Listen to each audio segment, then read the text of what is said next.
This is one of my favorite sunset paintings to teach beginners and even kids, so let's get into it. First, grab a mop brush and start at the bottom of your canvas using yellow, and I'm just doing back and forth strokes up to almost halfway, not quite, and very quickly, without washing my brush, I dipped into some orange. You're going to overlap the orange with the yellow while it's still wet, and then bring both those colors up a couple brush strokes. Now notice I didn't wash my brush again, but while the paint is still wet, I backtracked and dipped into some yellow to blend that crisp line. See how now it doesn't look like two separate stripes, but it blends in the middle. Now again, without washing my brush, I'm going to overlap the top of my orange with some bright pink. And then I'm going to bring it up a couple more brush strokes again, but see that crisp line there? I'm going to backtrack with some orange, still not washing my brush, and blend that in. See how fast I did that? Now when you have the darker pink, make sure you don't go too far down into your orange and yellow so it doesn't get too dark. But then I'm going to start moving up my canvas with some darker colors. I overlapped with some darker purple next at the top, and again, while it's still wet, bringing it down into the pink. I still have all the colors on my brush, I still haven't washed it. And at the very top, if you want, you can add some black to make it look like a nighttime sky.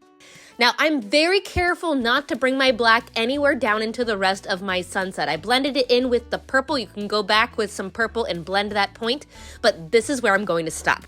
Now, while you have the black paint, dip your mop brush into just black, and at the very bottom, make some ground cover.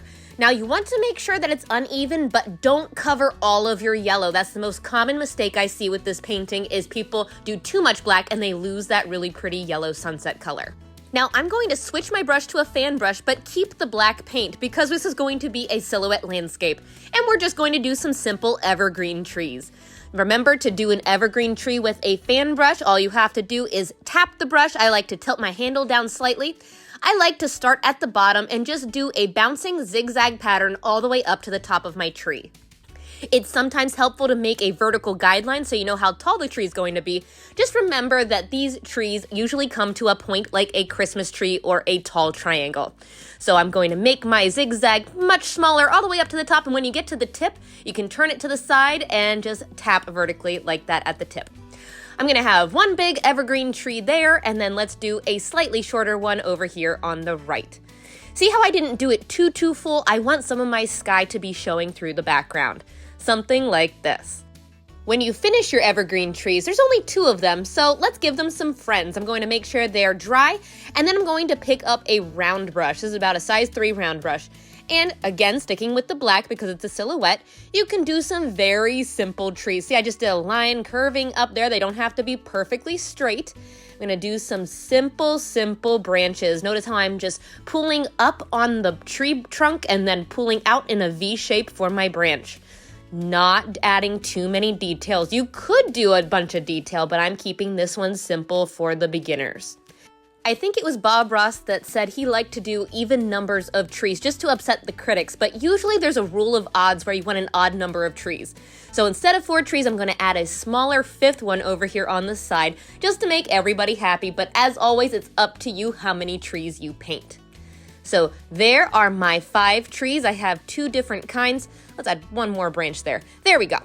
Now this is a very simple silhouette. If you want to make it more interesting though, make sure your black is dry. I know this doesn't make it a true silhouette, but I love adding white pops to make it really stand out. So I'm just cleaned off my fan brush, and the same way we created the tree, I'm just adding pops of white all the way up my tree. Notice I didn't cover all the black completely, and you can still see some of my sky showing through, but now it looks like a snow-covered evergreen.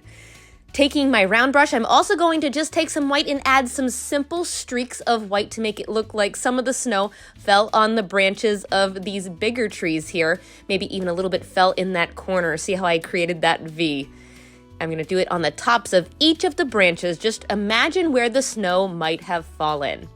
And at the very bottoms of the tree, see that looks nice like that, but I'm going to take a clean mop brush and a little bit of white paint and very lightly dab on some snow along the bottoms of the trees. I'm not even going to go down all the way to the bottom.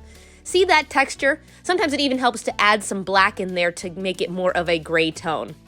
On my large pouncer, I added black and white to make a moon like that.